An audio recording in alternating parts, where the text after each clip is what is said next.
What's going on, everyone? Welcome back to another episode of the JT Sports Podcast. I'm your host, JT, back at you guys with another episode, man. I didn't plan on live streaming for you guys tonight. The reason for that is because I got class next week. I'm about to begin my final semester of college, so I want to take the next couple of days to just have a little bit of time to myself to lock in on that, but then I started to think of a lot of interesting things to talk about. The Ravens signing Dalvin Cook, so we got to talk about that. So we got a really entertaining episode tonight. Washington, I got a big concern about them going into the national championship. FSU, their 63-3 loss to Georgia in the Orange Bowl, I think it exposed the dark truth about the transfer portal. Stephen A. Smith had the worst college football take of 2024, and we're only 4 days into the new year. I got some thoughts on that. The best team in college football isn't in the national title game. There are a lot of things that we got to discuss on tonight's episode.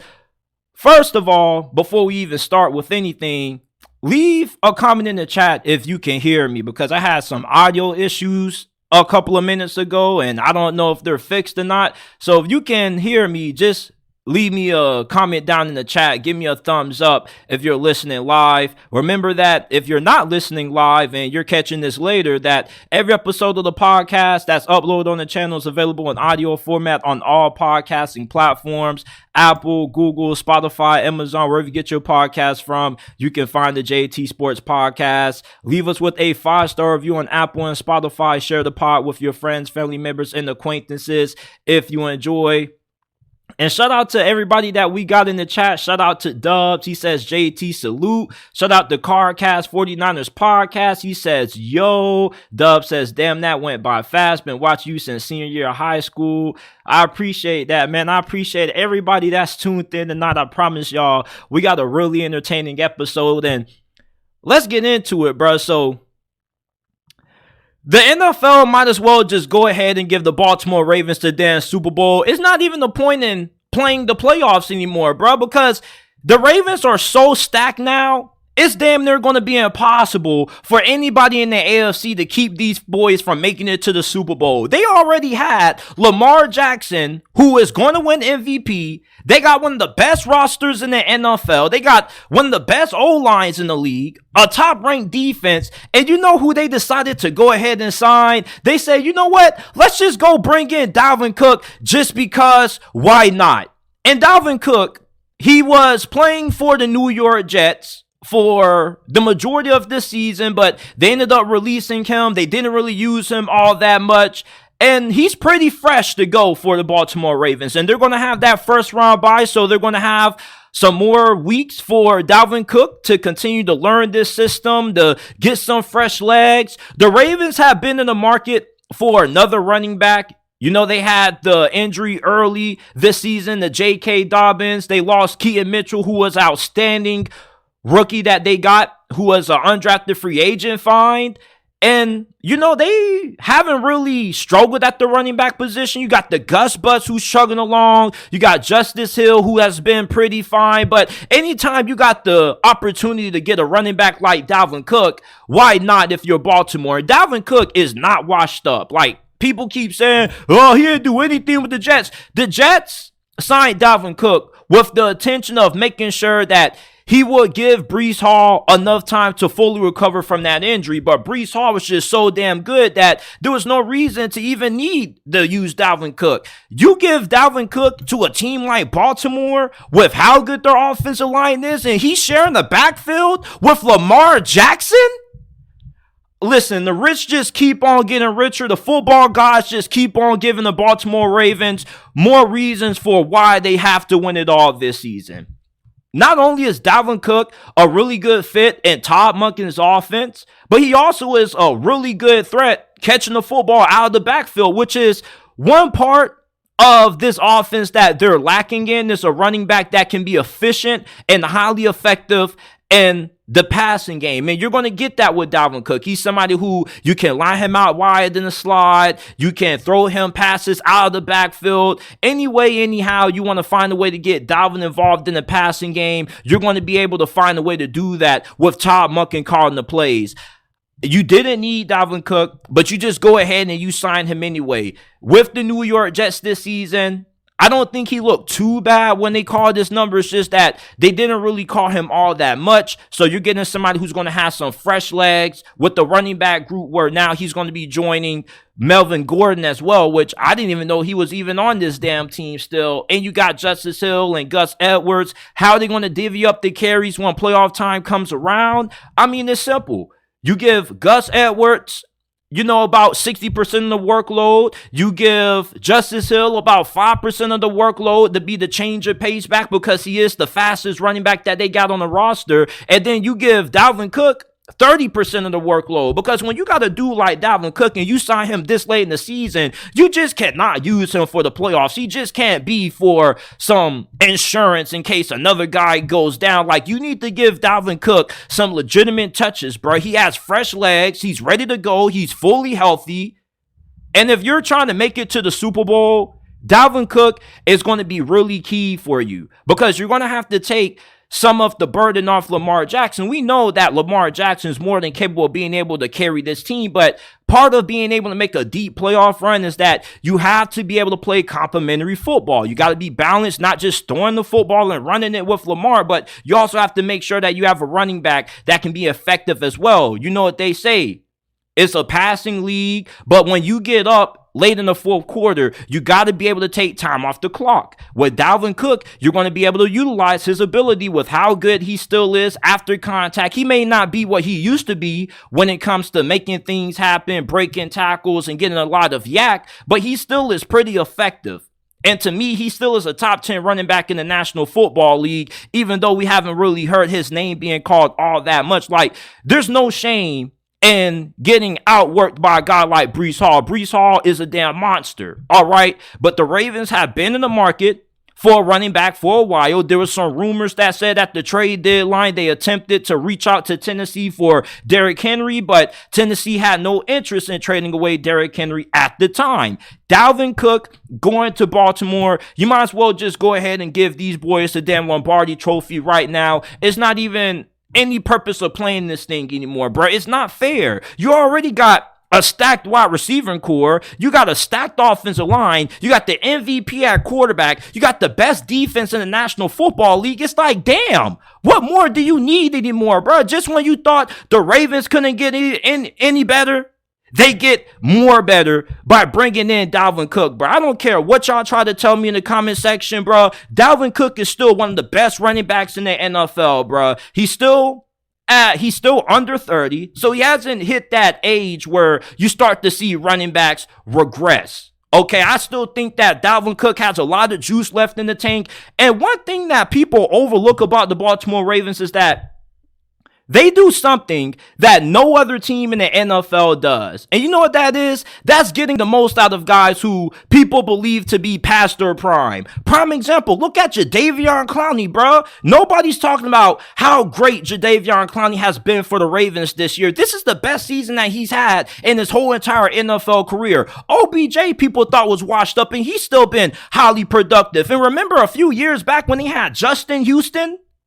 So if there's any team that can get Dalvin Cook to rewind the clock back to his glory days when he was playing at his best in Minnesota, it is the Baltimore Ravens. There's no team in the National Football League that gets the most out of players who are perceived to be past their prime than what B-More does. I don't know what they do to these veterans. I don't know if they inject them with some super soldier serum or something like that, but they just know how to squeeze all the juice that these older players seem to have. And Dalvin Cook, I wouldn't even consider him to be old. He's still under 30 if I'm not mistaken.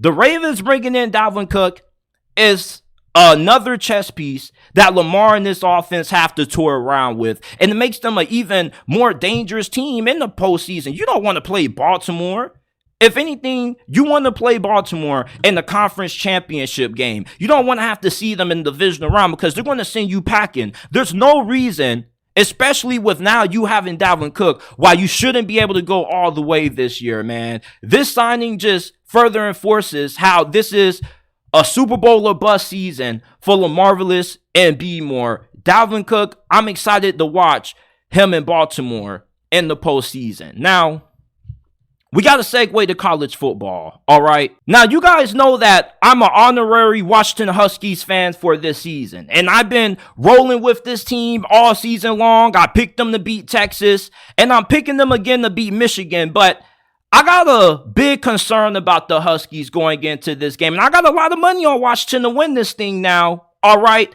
And what scares me the most is this defense against Michigan's rushing attack.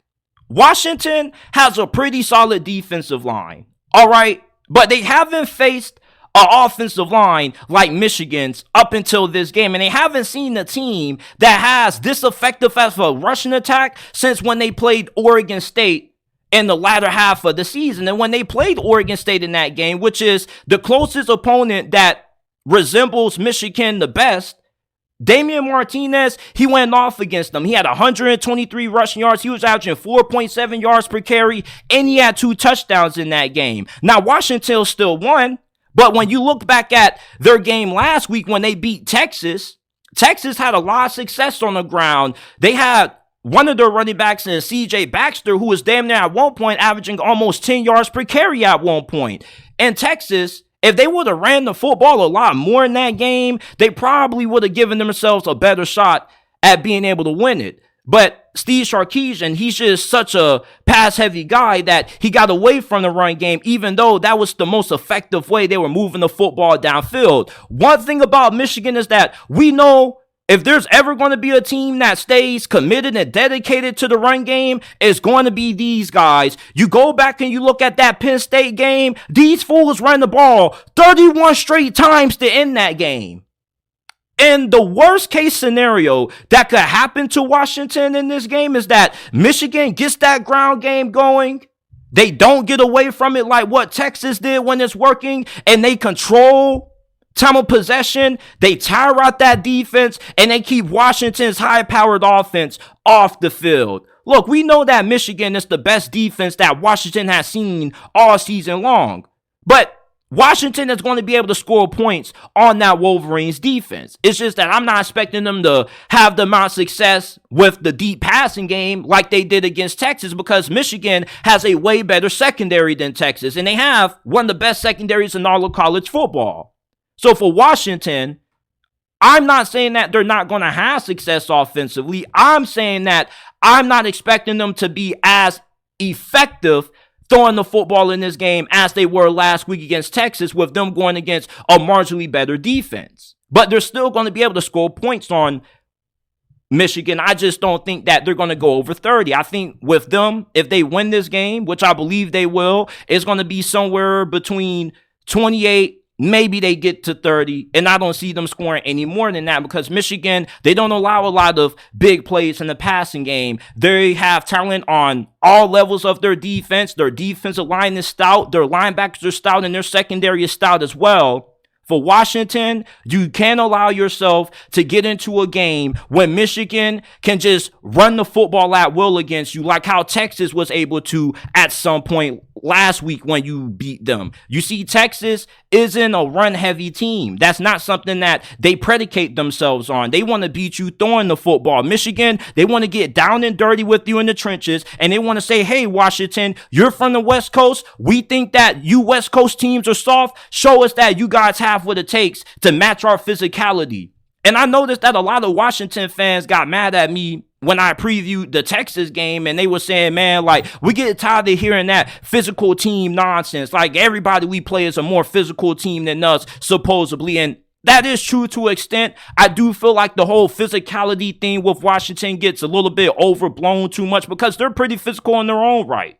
But when you're going up against Michigan, this team is a sledgehammer. Not only are you about to go into a game against a team like Michigan that's more than capable of being able to slow down your passing attack, but you're going up against a team that specializes in being able to play bully ball. In Washington, regardless of what you Husky fans may say, you're not a team that's built to stop teams that like to play bully ball consistently. You may be able to get a couple of stops in this game when it comes to slowing down Michigan's rushing attack, but your run defense isn't really the strong suit of your defense. And when you look at where Washington ranks statistically when it comes to their run defense, they're around 40th in the nation in rushing yards per game allowed. But anytime they've gone up against a team that has been effective running the football, that is predicated on having success rushing the ball, like Oregon State, they haven't really done a good job of being able to neutralize their rushing attack. And the reason why I use Oregon State as a reference is because Oregon State, as I said a couple of minutes ago, is the team that closely represents or resembles what you're going to be facing in a national title game. There's no team in the Pac-12 that you played this year, maybe outside of Utah, that has the kind of philosophy that Michigan has. Oregon State, they had a lot of success running the football with Damian Martinez. And with you being able to slow down the run game of Oregon, that was impressive. But Oregon isn't a team that offensively, their success is predicated on how well they run the ball. Michigan, if you can slow down their run game and you make them one-dimensional offensively, that would be a huge win for you, and it would drastically put the odds in your favor of you being able to hoist up that college football national title. You see, Michigan's game revolves around them being balanced on offense, not knowing what's coming. They want to mix in the run with the pass. They want to get play action going. They also want to use some design quarterback runs with J.J. McCarthy. If you're Washington, my biggest concern for the Huskies in this game is their run defense. You got a solid defensive line, but you don't have a great defensive line. Your best defensive lineman is Braylon Trice. He's going to be huge when it comes to you being able to slow down this run game of Michigan. And I have a lot of concerns about how Washington's defense is going to match up against the physicality of this Michigan team. Like when you're going up against Michigan, not only are you suiting up for a football game, but you're about to go to fucking war. There's no team in college football that is as physical as what these boys are, bro. They're running down your throat if you allow them to. And Washington has to come out early and they got to make a statement. They got to say, no. You're not about to come in here and just run the football and dominate us in the trenches with the run game. You better beat us another way, and it's not going to be with the rushing attack. You got Blake Corum, Donovan Edwards, the best 1-2 punch at running back in college football. J.J. McCarthy, they utilize him a lot in the ground game. It's really pivotal for Washington to make sure that they put all resources available in the keeping Michigan's run game at bay. You may not be able to slow it down, but you can't allow this run game to dictate the outcome of this game because it's not going to go in your favor. You still need possessions offensively. And you're going to score, but you may not be able to score at the rate that you were when you played Texas. Therefore, if Michigan gets the rushing attack going, and let's say they get the ball with 10 minutes left in the fourth quarter, a team like this is possibly able to take 8 minutes off the clock. And then with the fourth quarter, you may only get one more possession with only 2 minutes left. Possessions are at a premium when you go up against a team like Michigan and they're able to just ground and pound you. Washington has a pretty solid defensive line, but it's not a great defensive line. And that's what concerns me. In the rushing attack, you know, they don't really put a lot of emphasis on running the football. They run the football when they need to, but it's not really a necessity. So my biggest concern for Washington in this game isn't really their secondary.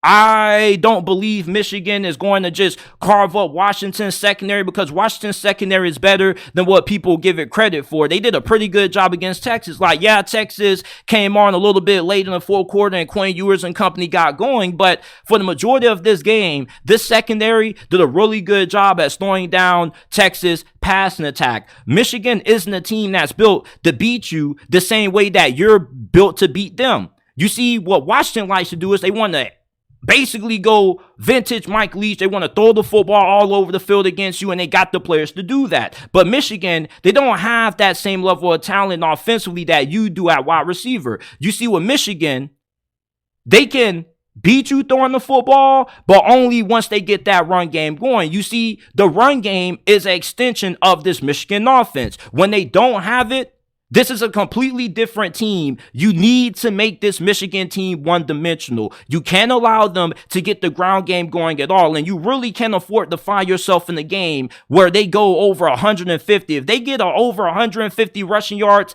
it's wraps. You're not going to lose this game, and you're not only going to lose a national title, but you're going to lose me a lot of money too, because I got a lot of money on Washington right now. Not only did I pick them to win this game outright, but before the playoffs even started, I put like a couple of $100 down on them winning the national championship, which they had like the least odds to do so. So I thought it was a pretty great bet.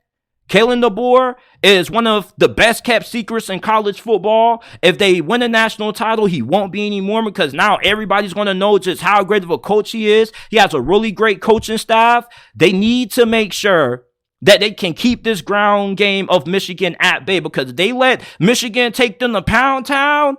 I don't think it's going to be pretty for Washington. Your offense is going to score points, but you're not going to be able to score every possession against this Michigan defense. They are going to get a few stops here and there. And if they can get that run game going, they keep your defense on the field. And let's say they go on like a 7-8 play drive, and maybe offensively you only get like 3-4 possessions the whole entire first half.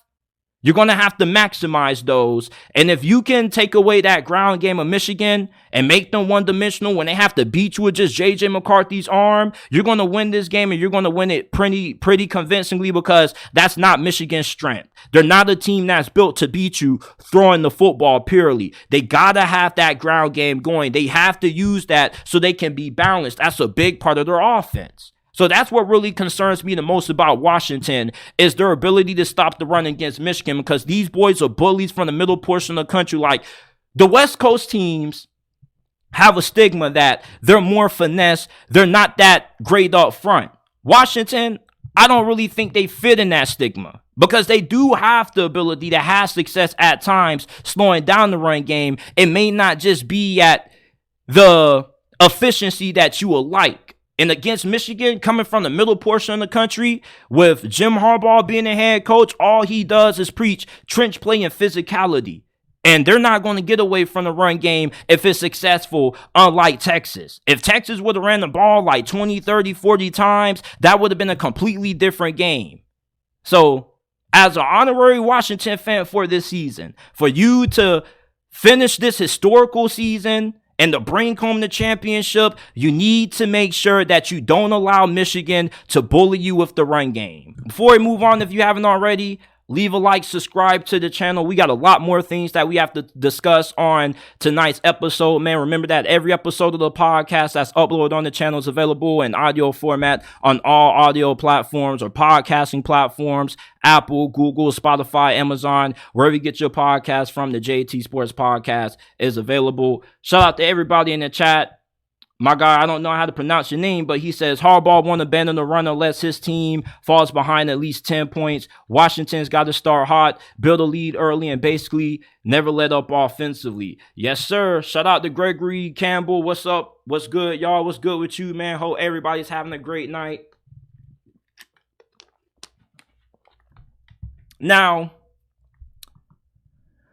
the best team in college football may not be in the national championship game. There was an odds maker that came out and said that Georgia, if they were in the playoffs this year, they would be favored over every single body. And if they were in the national championship game, they would be a 2-point favorite over Michigan. And this isn't the first time I've heard this. I've seen a lot of Georgia fans say this to me in the comment section, how if they were in the college football playoffs, they would be the favorite to win it all. Here's the thing about this, right? If Georgia is fully healthy, you do have a case of them being considered to be in that conversation to be the number one team in college football. All right, we know that Georgia coming into this past season was the favorite to win it all. Now, they lost to Alabama in the SEC championship game. Some people will say that Alabama just outplayed them. They looked better coached. They were better prepared. And Georgia fans would push back against that. And they would tell you, man, the only reason Alabama won that game was because we weren't at full strength. We didn't have a fully healthy Brock Bowers. We were depleted at wide receiver. So if Georgia's fully healthy, and let's say hypothetically we play into this scenario they're in the college football playoffs right now, would they truly be better than Washington? Okay. Yeah, you got an argument over that. They would be a better team than Washington just because of how stout they are up front on both sides of the football. Cool. Would they be better than Alabama? Absolutely. If they were to play Alabama again, they would be a favorite in that game. They were a favorite when they played against Alabama in the SEC championship game. Against Texas, they definitely would be a favorite over them. May not be by a huge margin, but it'd probably be by maybe 1-2 points. Against Michigan, as this odds maker put it out, hypothetically, they would be a 2-point favorite. So does Georgia really have a case for being considered the number one team in college football this season, despite not being in the national championship? I really got to say no. All right, because if you are the best team in college football, it doesn't always revolve around how many of your starters are healthy. If you truly are the best team in this sport, you got to have elite depth. And with Georgia having some key injuries to their starters, they didn't have that top level depth that you expect out of a team like Georgia that brings in arguably the best recruiting class damn near every single season. You see, odds makers, when they are making these games, they are strictly going off talent and what they see off paper and analytics. But when these games actually get played, I believe that Georgia wouldn't just roll through everybody like how Georgia fans would suggest. I don't think their secondary is as good as what it's been in the past. Going up against a team like Washington, I definitely still believe that they will be able to have a lot of success against you. Going up against this year's Michigan team, this isn't the Michigan team that you beat the shit out of back in 2021. This is a Michigan team that is just as good as any other team in college football, and they may just be better than what you were this past season up front with how good their offensive line and defensive play was this season. Your defensive line play took a big step back when you had two historically great ones this past 2 seasons. Georgia, to me, if they were in the college football playoffs, I don't think that they would be better than everybody. All right, I still believe that this year's Michigan team is just as good as anybody else in college football. And for the people who say that this is the best team in college football despite not being a national title, I got to strongly disagree with you, man. Like, if you were the best team in college football, you would be in the playoffs right now because you would be undefeated. Washington had injuries. Texas had some injuries. Texas lost their RB1, who's going to be one of the highest drafted running backs in next year's draft class. Injuries are a part of the game, and you got to be able to overcome them. And you were going up against a Bama team that most people consider to be one of the worst that Nick Saban has ever had to make it into the college football playoffs. And if it wasn't for Michigan having all those damn turnovers, you know, like, they probably would have beat Alabama by at least maybe 10 or more points. You see, when you went up against Alabama in the SEC championship game, their defense slowed down your offense. That was the least effective that Georgia's offense had looked all season long. Now, of course, that was due to injuries, but what about on the defensive end of things? You weren't able to find a way to consistently stop Jalen Milroe, who pretty much got neutralized against Michigan. You saw what they tried to do on the final play of that game in overtime. They got stuffed. And not just that, but how couldn't you beat Alabama when they had major issues on the offensive line? Their offensive line has been dog shit for around like the last 3-4 seasons. And Nick Saban owns Georgia. He's 5-1 against this team. Like, I picked Georgia to win it all before this season started. All right? And when I release my end of the season top 25, you're going to be in my top 3. But I'm not just going to say that you would be the number one team in college football based off this hypotheticals. There's a reason why the games get played. And the only reason I'm talking about this is because I've seen a lot of Georgia fans bring this up in my comment section, especially when they clobber FSU and the Orange Bowl. They keep saying, oh, we're the best team in college football. We'll be favored over everybody. Like, the only reason you would be favored over everybody is because, first of all, your name's Georgia, and because of analytics and what people see on paper. But when the games actually get played, if you would have went up against Texas or Michigan or whoever else, Washington, I don't think you would be a lock to win it. And if you were in the playoffs this year, I don't think you would have been a lock to win it all.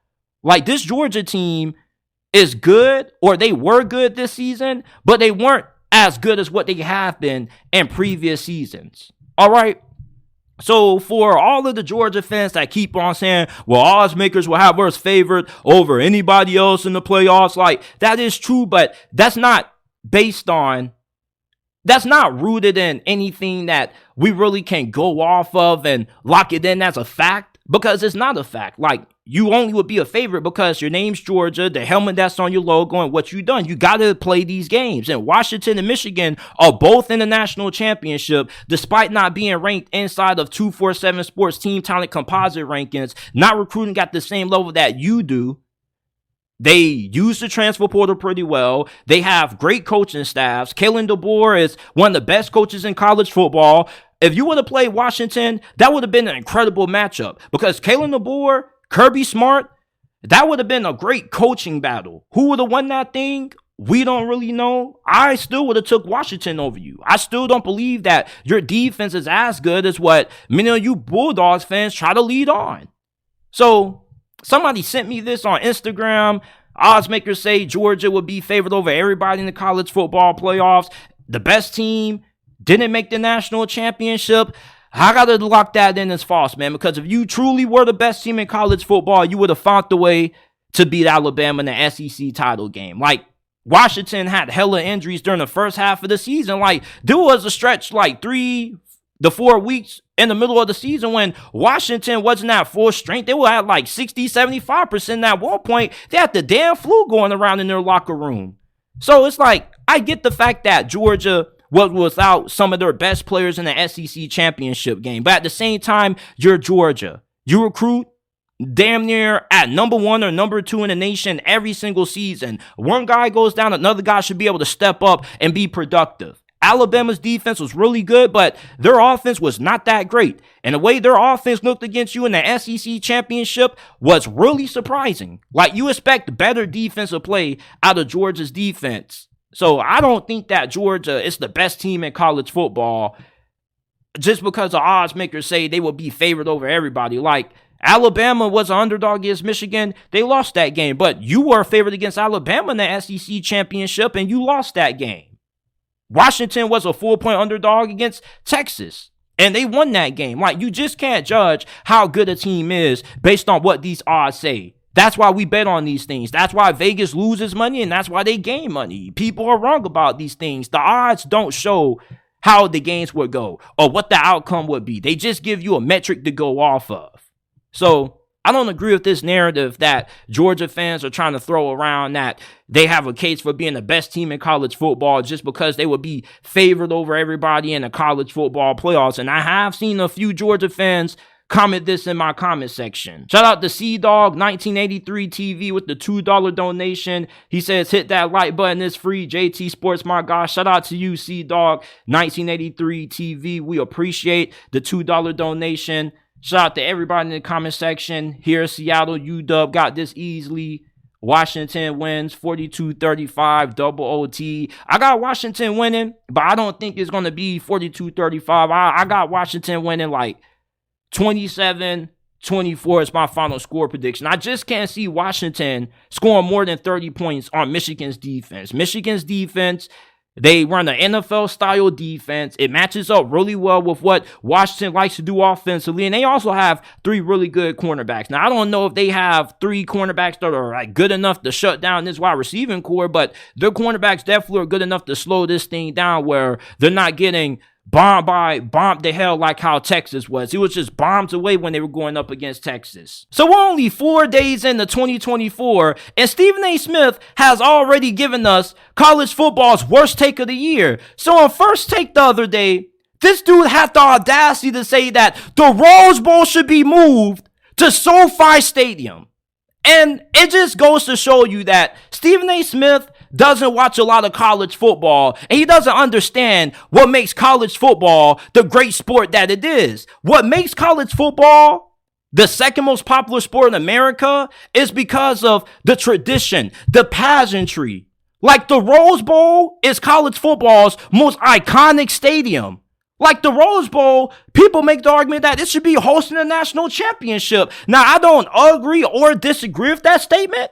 All right, it's just that I understand both arguments of it. But to say that the Rose Bowl should be moved to SoFi Stadium because of traffic, it's hard to get to the stadium, like, that's nonsense to me, Stephen A. Smith. Like, if you want to beat the traffic, guess what you should do? Get there early. There were people who went to this game who left their houses and made it to the stadium at 7:30 a.m. in the morning. If you want to beat traffic, you got to get to these games early. And the traffic at SoFi Stadium isn't no better from what I heard. I got a homie that goes to a lot of Chargers fans. And he says that the traffic is always awful anytime he goes to a Chargers game.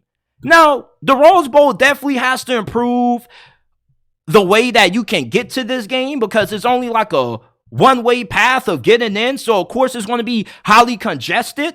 But suggesting that the Rose Bowl being moved to SoFi Stadium would just take away the tradition, which is college football's oldest tradition, by the way. Did you know that the Rose Bowl is college football's oldest bowl game? Like, they made this thing back in 1902. Like, why do people want to continue to water down this sport and continue to shit on this sport all because of the traditions? Well, there's nothing wrong with change. Change has to come eventually. Like, my mom used to tell me that not all change is great change. And the changes of the Rose Bowl location would take away from the game itself. What makes the Rose Bowl such a great experience is where it's at.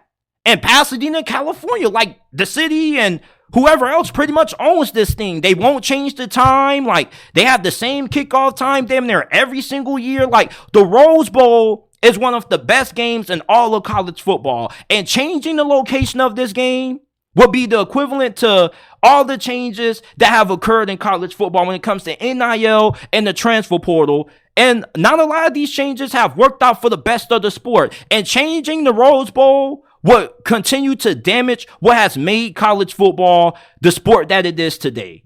Like, I don't get why all these talking heads and the national media fail to realize what makes college football so great. The pageantry, the traditions, the stadium atmosphere, the atmosphere that you get at the Rose Bowl can't be replicated at SoFi Stadium. It's not about, oh, how great the stadium looks and shit like that. It's about celebrating the tradition of this sport, which is the Rose Bowl. The Rose Bowl is the heart and soul of college football. And it really irks me how people just seem to not really understand why college football is great. Because of the traditions. It seems like people don't really have a high level of admiration for the tradition and the pageantry of college football. And that's why I love college football. I'm not one of those people that think that the NFL is better or college football is better than the NFL. Like, I enjoy watching both products because I'm just a diehard lover of football. I eat, breathe, and shit football, bro. I wake up thinking about football every single day. So for Stephen A to make these comments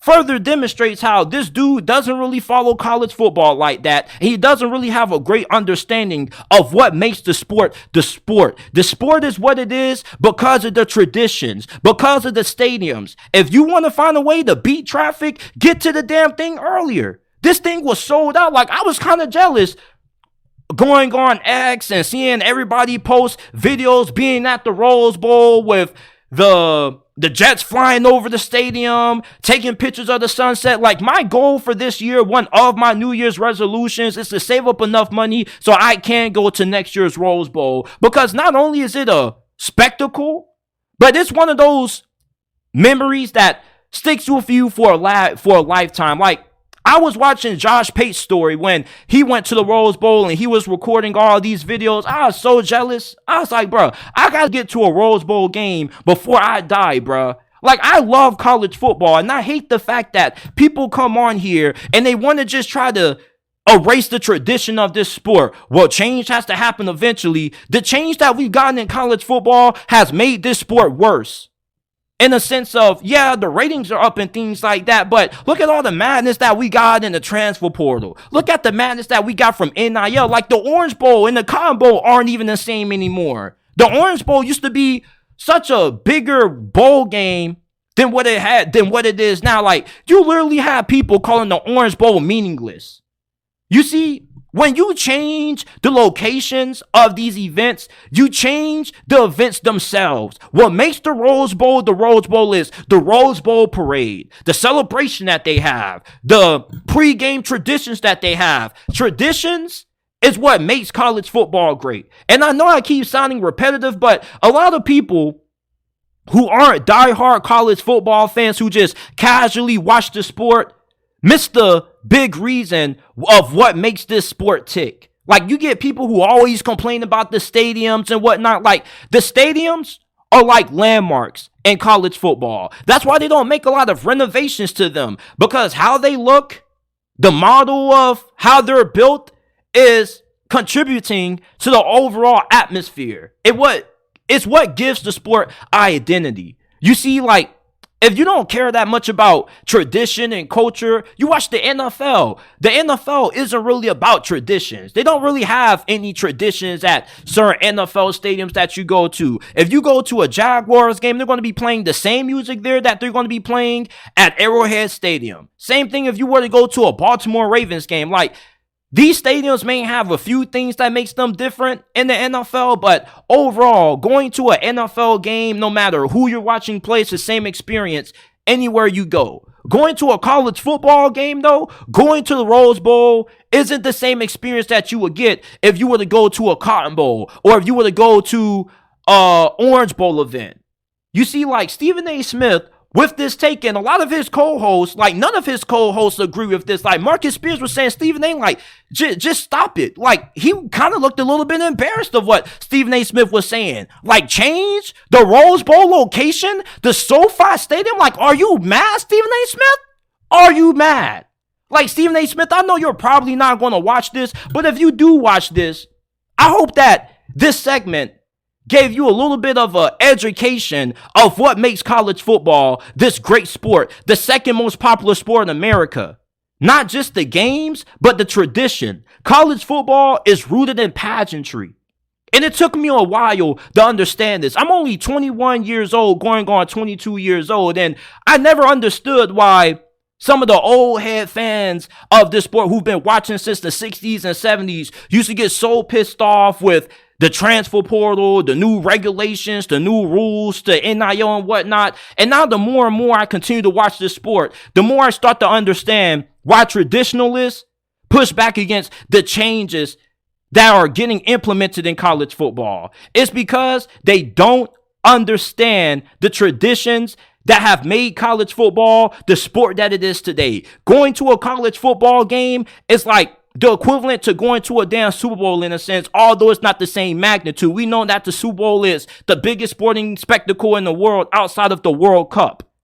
But, you know, it's just, I just hate how people just try to shit on traditions in college football. Just because they're old, they may seem like they're out of touch. Like, I disagree with that, bro. I love college football. And the reason why I love college football is because of the Rose Bowl, because of what the Cotton Bowl used to be, because of what the Orange Bowl used to be.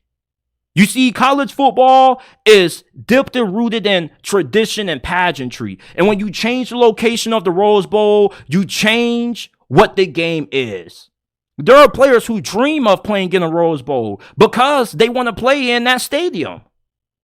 So Stephen A. Smith, bro, this was the worst take when it comes to college football that I've heard only 4 days into 2024, man. Like, this was an awful take, Stephen A. Smith. Like, you definitely missed on this one. I love you, bro. I got nothing against you, bro. I like listening to your podcast, Stephen A. World, every once in a while, bro. Really entertaining, and you're a really entertaining person, bro. But, man, you really missed on this one, bro. This was a giant miss. This was a huge air ball for you, bro. Shout out to Mace Taggart with the $5 super chat. He says, appreciate your grind, megastar. I would love to have you pull up on my All Sports platform. I'll hit you up on your DM superstar. Appreciate you, family. I appreciate the donation, man. And I would definitely be looking forward to your DM wherever you DM me at, X, Instagram, wherever. I'm going to definitely respond to you, man. I appreciate your $5 donation, man. Like, if you guys are listening, bro, let me know if I'm tripping with what I just said with the Rose Bowl, bro, because a lot of people who don't really follow college football that heavy, you really can tell because they're saying things that Stephen A. Smith just uttered on national television. Like,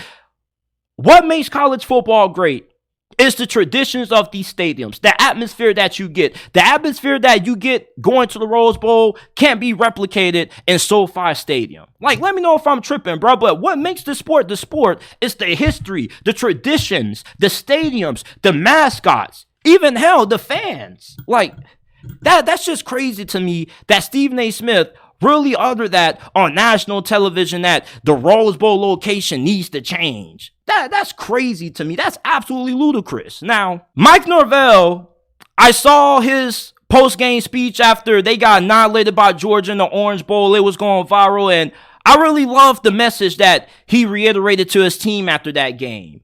Now, I saw a lot of FSU fans in the comment section of that video saying that, oh, well, we understand the opt-outs. They were so demoralized with not getting the opportunity to pursue their dream of chasing a national championship, and that's just bullshit to me. All right, I don't like saying that players quit on their team, but I truthfully believe that all the players that opted out of FSU's Orange Bowl against Georgia really quit on this program.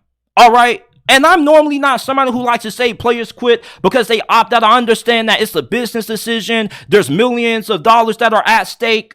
But when you get robbed of the opportunity to get into the college football playoffs and you're undefeated, you would at least think that you would like to finish what you started and you would like to go out with the undefeated record, and you wouldn't allow yourself to watch your team, the program that offered you the opportunity to play this wonderful sport, to get clobbered and embarrassed the way that they did against Georgia. Like, Georgia really laid it on them. And Mike Norvell, during that post-game pep talk that he gave his team, he said that y'all didn't deserve to go out there and have that happen to y'all, and y'all didn't. Florida State deserved to go out there and have a competitive game with Georgia in the Orange Bowl, but they didn't because the players opted out. Why did the players opt out? Oh, well, they had to protect their draft status, JT. There's no reason for them to suit up and risk them getting hurt and risking millions of dollars for a meaningless bowl game. Yeah, meaningless bowl game. If these bowl games are so meaningless, tell me why last year Alabama didn't make it to the playoffs. They had Bryce Young, Will Anderson, and Jahmyr Gibbs all suit up for their game against Kansas State. That game wasn't meaningless to them. You see, Will Anderson, he said that, man, it would be ashamed if I didn't play my final game at Alabama and finish what I started. You see, Florida State's opt-out shows the dark truth about the transfer portal. You see, when you built the team through the transfer portal, you're not going to have guys who are going to be coming into your program with a lot of pride for the university, as opposed to somebody who you recruit and you develop for 3 to 4 years. Those Michigan players, even if they didn't get into the playoffs, they still would have played in their bowl game. You want to know why? Because they got a lot of love and admiration for Michigan football. Same thing for those Alabama players. Every time they put on that uniform, it's another opportunity to represent the university, to show school pride. When you assemble a roster through the transfer portal, you're not going to get that. You're not going to get players who are coming in who didn't, play for your program for 3-4 years. You're going to get players that are coming in for one season just to better position themselves, whether it be draft position or to get more money from NIL or whatever. You don't have a strong culture that gets built when your team is mostly assembled through the transfer portal, like how FSU team was this season. Even though Ohio State, Honda McCord and Marvin Harrison Jr. opted out, but Travion Henderson still played, JTT still played. There were a lot of players in Ohio State's lost to Missouri in the Cotton Bowl that played in that game. You want to know why? Because they were recruited out of high school and they got a lot of pride for that program. When you recruit a guy and you develop them for 3-4 years, they have a certain amount of dedication, a certain level of commitment to the program that they want to leave it better than where they found it. Will Anderson and Bryce Young, they got recruited by Nick Saban at Alabama. They felt a certain level of depth that they owed to the university to make sure that, we didn't make it to the playoffs. We don't have a shot of winning the national championship, but at least we have the opportunity to go out on top and leave a legacy somewhat. You see, these Florida State players, you didn't really recruit most of these guys. You didn't recruit these guys out of high school, so they don't have the same level of skin in the game with your university as opposed to somebody who you recruit. You see, these Florida State players, why they opted out wasn't because they were just so demoralized because they didn't get into the playoffs. Like, they opted out because they didn't see any reason of playing in this game. And the reason why they viewed this game meaningless just further proves my point. You see, these Bama players, I can't recall any player for Alabama that's ever opted out of a bowl game for Nick Saban. Hell, even a few years back when they beat the shit out of Michigan in the Citrus Bowl, Jalen Waddle, Jerry Jeudy, all played in that game. Christian Baltimore played in those games. All those guys were high draft picks. They didn't care about getting injured. They cared about representing their school, putting on that uniform one more time and making sure that they left Alabama on a high note. These FSU players, they didn't give a fuck about it. Like, they cared about getting into the playoffs, and you can say all you want to about how they got cheated out of the opportunity, but you had the opportunity to go out there and prove the committee wrong. You had the opportunity to show the whole entire world that you deserve to be in. And instead, you opt out. You put your program in a situation where they didn't even have enough depth at running back, where they had to have some of the wide receivers taking carries at running back. That's how down bad FSU was in. Well, that's how bad of a situation Florida State was in due to these opt-outs, bro. These players didn't have a lot of school pride. And how can you expect them to have school pride when you didn't recruit them? You just got Keon Coleman. He's only been with the program for only a year or so. So, of course, he isn't going to have that same level of commitment to want to finish what they started.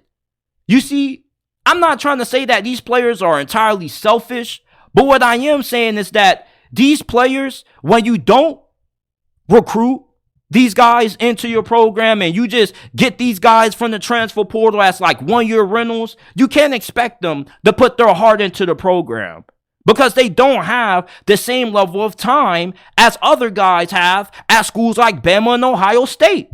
And it's funny how we all yell at Dabo Swinney for how you gotta use the transfer portal, Dabo. You gotta use it. You're putting yourself at a disadvantage. But now, after seeing what transpired in that Orange Bowl between FSU and Georgia, which pretty much was a funeral, as I put it, I understand 110% why Dabo Swinney doesn't like dabbling in the transfer portal all that much. Because when you bring in outsiders into your program who don't have that same level of commitment to your program, you get a lot of opt-outs. Why would I opt out and risk my draft status for this university? Well, ask Will Anderson and Bryce Young that same question, and it will give you a different answer. They feel like they owed Alabama something. They feel like if they opted out of Alabama's bowl game against Kansas State, then they would have left a lot of food on the table. And they would have put their program at a disadvantage and a disservice. And it kind of would have been a little bit selfish in their eyes to not finish what they started. They wanted to follow through with their plan. They wanted to follow through with the vision. And although the vision didn't go the way that they completely thought it would, you know, being able to cap off their Alabama career with a national title, at least they were able to say, you know, we gave it our all. We put our blood, sweat, and tears into this program, and we're going to make sure that we leave out with a W. These Florida State players, they didn't have that same mindset. And I'm not saying that it's entirely anything wrong with that, protecting your potential millions that you're going to get in the National Football League. But where I do see a problem is that when you assemble a team mostly through the portal, you're not going to get guys that are 110% bought into your program. I don't think it's a culture issue in Florida State. All right, Mike Norvell is a fantastic coach. And after listening to that post-game speech that he gave to his boys after that blowout, shows me that not only is he a great coach, but he's also somebody that these players love to go to war for. But you see, this whole situation isn't an indictment on him. It's an indictment on this new era of college football involving NIL and the transfer portal. These players aren't transferring to a school because they love the university. They're transferring for business decisions, whether that be the opportunity to have a chance of starting, getting more money. Who cares really what the reasons are? But when you transfer to a school, you're only doing it for your self-benefit. And it's the same thing when you get recruited out of high school, but when you commit to a school out of high school, you feel me? And you spend 3-4 years with that program, you know what you develop? You develop a love, a passion. You develop school pride. The longer you stay at a university, the more pride that you have for that university. You look at those Michigan players, bro, they leave it all out on the field every single time they play. Even if they didn't make it into the playoffs this year, everybody still would have played. That's what happens when you have a team that's mostly built through recruiting. You don't have a lot of outsiders coming in with different vendettas. You don't have anybody making business decisions. Like all those players that play for Michigan have school pride. They have a lot of love for Michigan football. When they put on that helmet, they leave it all on the line. When they lost to Ohio State, a few years back when Michigan was getting drugged through the mud by Urban Meyer and Ohio State before they started to turn this rivalry around, there were players that used to cry after the game, fam.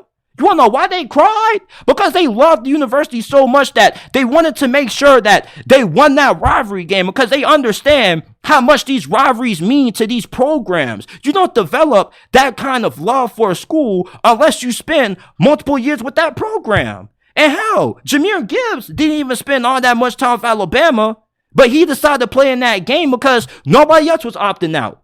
So if nobody else was opting out, why would he opt out? If Bryce Young and Will Anderson are about to be top 10 picks and they're putting their body on the line because they want to make sure that they leave going out on top, then why wouldn't I do the same thing? So it's kind of like a trickle-down effect. When one player opts out, everybody else starts to opt out. When everybody starts to want to play and want to have a drive of being able to leave their program with the season that they're going to remember forever, everybody else is going to buy in. When you get guys from the transfer portal, it's hard to get those guys to buy in into your program and the philosophy that you want to have versus recruiting somebody who has spent 3-4 years for that program. When you recruit guys out of high school and they stay with your university for a long period of time, there's more school pride, and their pride will be so strong that they could even allow themselves to not play in a game of this magnitude. Meaningless? Meaningless to who? The bowl games weren't meaningless to Alabama when all their first rounders were playing. It wasn't meaningless to the first round picks that were playing for Ohio State. Like they had JTT playing. They had a couple of guys who were going to be high first rounders or potential high draft picks in next year's draft or this year's draft who decided to leave it all on the line and give it one more go to make sure that they could leave Ohio State on top. So, like, all these FSU fans start making all these excuses, using, they were so demoralized, they were so heartbroken because they got cheated out of the playoffs. Like, that's bullshit to me, man. And this is the first time in my whole entire life being a college football fan that I've ever felt this way about players opting out. Like, it really surprised me that all of Florida State's key players decided not to play in the Orange Bowl, bruh. It really did. I really thought that these boys were going to have the mindset that, we ain't getting into the college football playoffs, but that's okay. We're going to play in this game because we love the university. And before you say, man, JT, they made millions off these dudes. They don't really care about the student athlete. If they didn't care about the student athlete, they never would have gave them a scholarship, and they wouldn't be giving them NIL money. They wouldn't be giving them NIL opportunities. These players are getting paid now. And I just feel like, if you're head coach Mike Norvell, it has to leave a bitter taste in your mouth. It really does, bro, because you could have went out there and really gave Georgia a competitive game. Who cares if you still would have lost by 10 points? It's not about that. It's about going out there and representing your university, showcasing school pride. That's what makes college football such a great sport. Not just because of how entertaining the games are, but you want to know why these rivalry games get such a high viewership? You want to know why the Michigan-Ohio State rivalry means so much?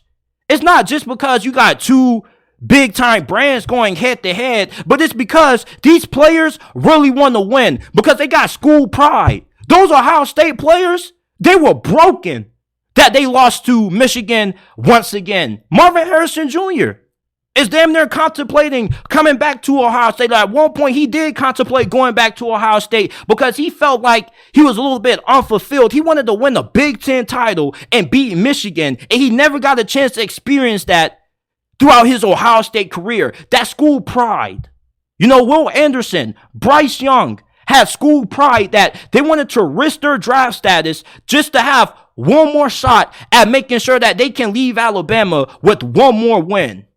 So if Alabama and Ohio State can have guys playing and not opting out who are going to be first-round picks, why couldn't Florida State have the same? Why? Because of the transfer portal. And that's the dark truth of the transfer portal that not a lot of people talk about. You can't build a culture by just assembling a whole entire roster full of guys who are going to be gone from your program in a year or two.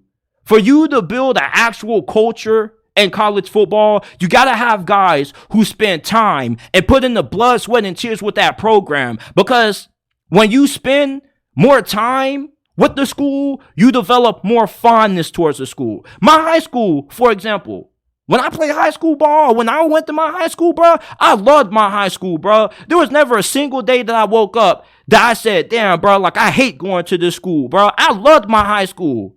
Hell, I still donate to my high school from time to time. You want to know why? Because I spent all 4 years with that school. My high school that I went to was the only school in my whole entire life that I ever got the chance to start day one as a freshman and then graduate as a senior without ever having to change schools or locations. So the more time I spent with that school, the more of a fondness I developed towards it. I developed a relationship with nearly all my teachers. You don't know how good it felt, walking in my first day senior year, and even some of the teachers that I didn't have that I've had in the past, walking past me in the hallway saying, JT, like, oh my God, you gotten so big. Like, oh my goodness, I remember when you was just like this. Like, that's love. That's passion. That's pride. And we don't have a lot of it in today's college football. And I really felt bad watching Florida State get drug around the field like that. And you want to know what those players did by them deciding to opt out of Florida State's Orange Bowl game?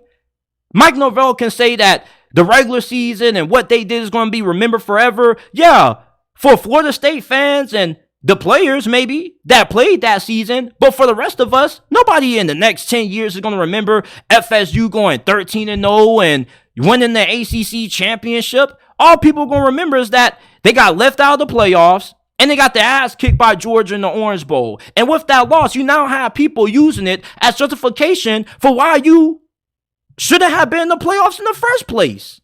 You see, like, those Georgia players, bro, not only were they ready for that game, but they went into that game wanting to really give it to Florida State. They wanted to embarrass Florida State. Like, Kirby Smart had Will Muschamp's son in that quarterback, bro. They had, like, walk-ons, like, practice squad people playing in that bowl game, running it up. They were having fun out there. Meanwhile, FSU players, I know it had to be a hard experience. You, at one point, you just wanted the game to be over. Hell, Mike Norvell, I wish they would have interviewed him at halftime because I really wanted to know what his thoughts were about what was going on. I really wish they would, bro, because this whole transfer portal thing is why bowl games have become meaningless. It really is. And I got so much more that I want to say about this, but I'm not going to continue to drag this on. I'm going to end this segment with this, bro. If you're a Florida State fan, I'm tired of hearing this whole excuse about, oh, they were so demoralized because they didn't get to the playoffs. Life isn't fair. We don't always get what we feel we earned. And Mike Norvell, and even in his post-game speech to his team, he said that you can put in hard work and still not get the success that you feel you deserve. Just because you work hard doesn't always mean that you're going to get the desired outcome. Just because Florida State went 13-0, went undefeated in a Power 5 conference, doesn't mean that they have the right to be in the college football playoffs. Nothing is a right. Nothing is a privilege. Everything that you get in life, you have to earn. And even if you feel like you earned it, you don't always get what you feel you deserve. That's just life. And I know you FSU fans don't want to hear it, but it's just the truth. You felt like you deserved a spot into the college football playoffs, and you didn't get it. So what do? What's your answer? You decide to opt out of the bowl game. Oh, yeah, you really gave it to the NCAA. You really showed the committee, didn't you? You say, man, fuck this. We ain't getting to the playoffs, so we're going to opt out. We're going to show the committee, all right. Yeah, you showed the committee. You showed the committee why they were right to leave you out. You got splattered by Georgia. You got embarrassed by Georgia. And I don't even know how any of the FSU players that decided to opt out could even watch that game. Like, if I was a FSU player who decided to opt out of that game and I was watching that thing, like, I would low-key feel a little bit embarrassed that I allowed my team to go through that. And I'm not one of those people that anytime a player opts out that screams, oh, they're quitting on team. They're quitters. I'm not one of those people. But with how the committee did Florida State, I really would have thought that these players would have had a strong sense of pride that they wouldn't want to see FSU go out the way they did, getting skull dragged by Georgia 63-6, because it kind of puts a stain on what was a really fantastic season for FSU football. But that's just me. I know everybody doesn't have the same thinking, but it's just disheartening to, listen to Mike Norvell's post-game speech and, what he said to the team. He really loved those guys in the locker room. He appreciated that all those players decided to play in that game. Even when they could have opted the opt-out and hit the transfer portal or whatever.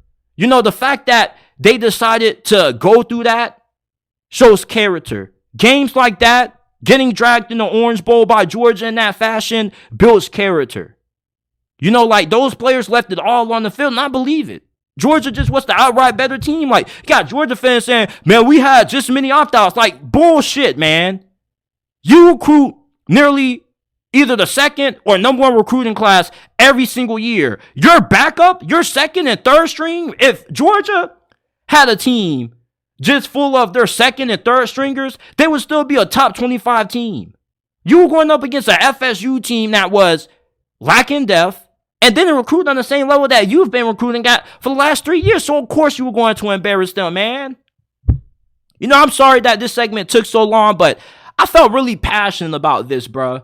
Because it really shocked me that these FSU players, their best players like Keon Coleman, Johnny Wilson, Trey Benson, didn't play in this game. They didn't want to make sure that they allow FSU football to be remembered for the great season that they had.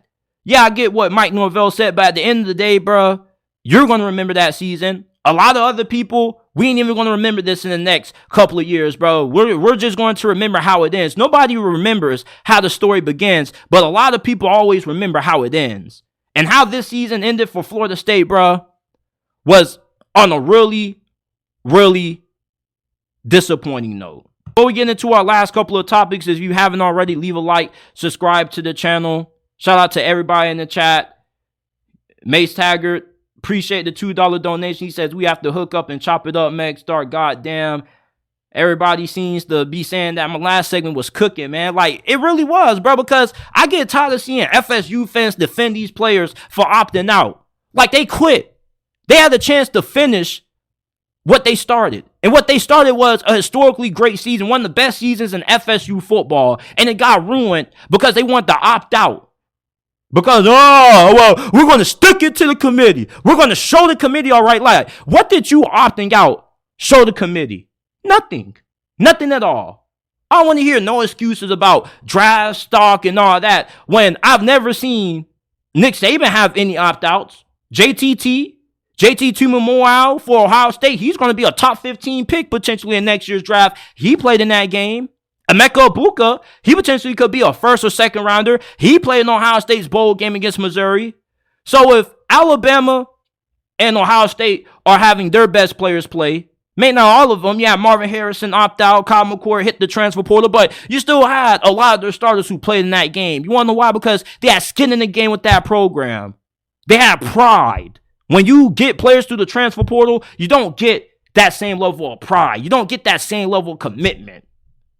And that's why college football now has this term called meaningless bowl games. No, the bowl games ain't meaningless. They ain't meaningless to Ohio State players that are playing in them. They ain't meaningless to Bryce Young and Will Anderson and Jahmyr Gibbs. And Jahmyr Gibbs wasn't even recruited by Bama. He was a transfer portal guy. He played in that game because everybody else was playing in that game. Guys who served ties with that program for 3-4 years. He said, what would that look like opting out a bowl game when guys who've been with this university for 3-4 years are playing in it? What? And Bryce Young is going to be a top 5 pick and so is Will Anderson and I'm not going to play in it? How would I look? That. You would think that these Florida State players would have wanted to leave a legacy. Your legacy is really you going to want to be remembered for, you went 13-0, won the ACC, but you opted out and you allow FSU to get their ass kicked by Georgia? You got Kirby Smart throwing in random dudes who probably would never even play another snap for Georgia again in the game? Running it up? You got Will Muschamp's son running it up? Are you serious? Even Kirby Smart after the game said they didn't deserve that. And they're the ones who delivered the ass whooping. Anytime you got a team that just kicked your butt like that, saying that you didn't deserve that, that's a problem. That's a big problem. A big problem. Like, Brock Bowers opted out, cool, you can use that, but it's just a little bit different. Like, these FSU players had a reason to play in this game. They could have played in this game for pride and to really send a message to the committee. If they would have beaten Georgia, the whole narrative would have changed. Like, you could have did what UCF did. UCF didn't make it to the playoffs a few years back, but they went undefeated. They beat Auburn in the Peach Bowl, and they hung up that banner how they are national champions. The only team to go unbeaten. Like, I don't know how they're able to do that. Like that, I don't know. You didn't really win a national championship, so I don't even know how you're allowed to do that. But it's permitted. Like, at least you could have claimed that we went undefeated. You feel me? You could have hung a rafter up in your stadium saying 14-0, Orange Bowl champions, ACC champions. But instead, you get to hang up that 13-1 banner, ACC champions. But you ain't gonna show that Orange Bowl result though. You ain't gonna show that. Like, I'm just so shocked that Florida State's best players didn't choose to play in that game. I don't want to hear anything about first round picks and whatnot, bro, because majority of those guys who opted out aren't going in the first round anyway. Just being honest, bro. Johnny Wilson is not going to be a first round pick. Trey Benson, maybe, but running backs aren't going high in the first round like that anymore. Like, if Will Anderson and Bryce Young and Jahmyr Gibbs are playing in their bowl game, why couldn't they play in their bowl game? Messing with the whole coping mechanism people want to use, bro. Like, they quit on Florida State. I felt bad for Mike Norvell listening to that, bro. He damn near made me tear up. Like, I wish I could have played for Mike Norvell in that game. Like, Mike Norvell is a great coach. I don't think it has anything to do with the culture that he's built down there. It's just the culture that you have in your locker room when you have a team that's mostly built through the portal. Players who only been with a team for 1 year, they're not going to have the desire. They're not going to have that same level of school pride. Welcome to the SEC. Let's go. Let's go. You're finally with the big boys now, man. Are you going to be able to hang with the big boys, though? Because, I mean, this ain't the Big 12 anymore. They play defense in the SEC, Brent Venables. So you can't be allowing, scrubs like UCF to be making a mockery out of your defense. You actually got to be able to show up and match the physicality of a school like Alabama or Tennessee. Or LSU, even though LSU wasn't playing too much defense themselves. And Texas, like you beat up on the weak Big 12, but when you went up against Washington in the Sugar Bowl, bro, like your defense had no answers for Michael Penix and company. So how are Texas and Oklahoma going to fare in the Southeastern Conference? Now, the best conference in college football. Like, are they going to get a reality check their first year in the SEC? Like, are they going to get humbled in the SEC? I believe that Texas is going to be perfectly fine in the SEC. I don't know about Oklahoma. I got to see more out of Brent Venables. It's like Oklahoma this past season only cared about beating Texas. And once they beat Texas, that's their Super Bowl. They want the same team after that. Texas, on the other hand, like, unless Steve Sarkisian just falls off as a head coach and he gets exposed in this conference, Texas is going to be right up there with Alabama, Georgia, and whoever else competing for the SEC championship. One, the talent's there for Texas. And two, they got more money than any other team in this conference, bro. Like, Texas can buy anybody they want from high school or anybody they want from the transfer portal with how big and deep their wallets are down there. So talent is not going to be an issue. There's not going to be a single game that any Longhorn fans or anybody can make an excuse for Texas losing, saying that, oh, they were the more talented team. Like, you were the fourth most talented team in college football this past season, according to 247's team talent composite rankings. So if Texas just falls off in the SEC this year, it's going to be because Steve Sarkisian was a fraud. Now, there are going to be some growing pains in this conference. Like, there is going to be a little bit of an adjustment period. But like Josh Pate worded it, the SEC teams that you're playing against, they're going to have to adjust to you. You see, like, I believe Texas is going to be perfectly fine. Like, people seem to fail to realize that when you get the right coach at a school like Texas, it doesn't matter where they're playing football. Like, they could be playing in the MAC conference for all we care, and they still would be just as good as anybody else. You want to know why? Because it's Texas. They got money. They got resources.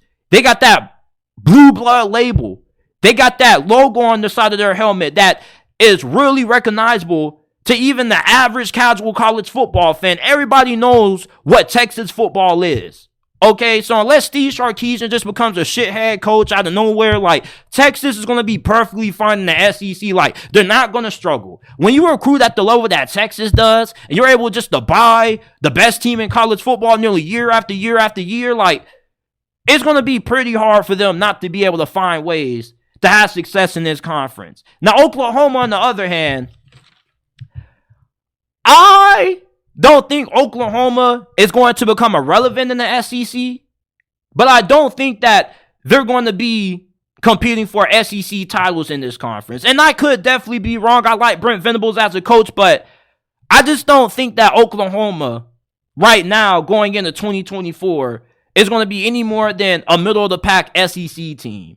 You see, like, when Texas went to the SEC, we know about the resources and the deep pockets that they have, and we know that Steve Sarkisian is a pretty good coach, and they just went to the playoffs. Meanwhile, you look at Oklahoma and the way their season ended. You lost in your bowl game to Arizona, like, you know, like, you ran into the Gus Bus. Like, what the hell happened to Oklahoma during the second half of the season? It seems like we still don't really know just how good of a coach Brent Venables is. Like, we know he's a decent coach. I don't believe that Oklahoma is going to be what some people say, like they're going to go to the SEC and they're going to become what Nebraska has become in the Big Ten. Like, I ain't going to go that far because they recruit at a pretty high level. Like, Jackson Arnold was one of the highest recruits coming out of his recruiting class. Like, they got money and they got some pretty big wallets too, but not as big as Texas wallets. And, you know, like, they just lost their offensive coordinator, Jeff Lebby, who was the head coach of Mississippi State. Some Sooners fans would say that it's not that big of a loss, but you still have to be able to put together a great coaching staff, and we still yet to see Oklahoma's defense look elite. And going into the SEC, like, I have major questions about Oklahoma. Like, Jackson Arnold, like, you hope that this dude plays better, and I believe that he will play better, but is he good enough to get them over the top in a conference like this? Like, is Brent Venables' defense finally going to look like elite defense? You see, the SEC is no cakewalk. And I'm not saying that Texas and OU aren't going to be able to hang in this conference. I believe Texas is going to hang around. I don't know about Oklahoma. Like, Texas is going to be one of the best teams in this conference this upcoming season, 7 months away. Oklahoma, you're possibly going to be fighting for fourth place at best in the SEC this season. Like, your defense hasn't shown me any reason to be optimistic about it. I can trust Texas defense. I know that Texas is going to be ready to play when they go up against anybody. I don't know about you. Like, your defense got shredded by UCF. You lost to fucking Kansas. Like, come on, bruh. Like, you coming into the SEC and you kind of making the SEC look a little bit bad. Like, them boys just lost to Kansas. This is what's coming into the SEC. Like, for Oklahoma, they're really going to have to make some tremendous improvements. Their player development is going to have to be outstanding because I still don't believe Oklahoma is where they need to be up front on the offensive line, the defensive line, to be able to really compete for a conference title in this conference. Even if you would have had Lincoln Riley, like, I still would have been looking at Oklahoma a little bit differently if you had Lincoln Riley coming to the SEC. And I see why he did for the Pac-12. Like, he went to USC and they're in the Big Ten. And there's questions about Lincoln Riley that we're going to get answered this coming season. But you look at Oklahoma and Texas in the SEC, like, I don't think neither one of these programs are going to bottom out. Like, even if you don't like Oklahoma and Texas, I think we can all be honest and all agree. Can we all agree with this, that neither one of these two programs is going to become like losing programs where like they're winning less than 6 games, like with decent head coaches? Like, with a decent head coach, just based on the talent that you have in this conference, you should at least be able to win 6 games. Okay, like, I don't think that's too unreasonable.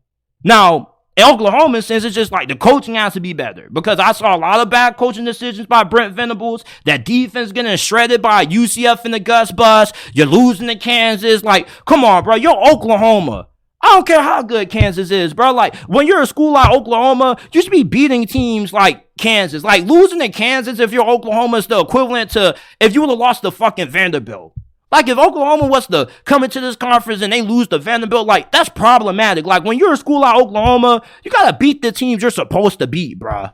You can't be losing to no damn, Kansas Oklahoma State, even though that is your rival. No disrespect to all my Pokies brethren out there that are subscribed to the channel, but I'm just saying, like, if there's anybody who I got concerns about, Texas is the least of my worries. You should be least concerned about Texas. Like, these boys got money, they got deep pockets, and they got a pretty good coaching staff. Steve Sarkisian is a really good head coach. All right, and you got Arch Manning, who I'm pretty confident he's going to be able to live up to the hype. He isn't going to be able to play for the first 2 years. That's perfect for him. He's going to be able to sit, learn behind Quinn Ewers, continue to get acclimated to the playbook. Texas is going to be fine for the future. Oklahoma, they got the roster. They got the talent to be a good team in this conference, to maybe be able to compete. But I still have reservations about the coaching staff.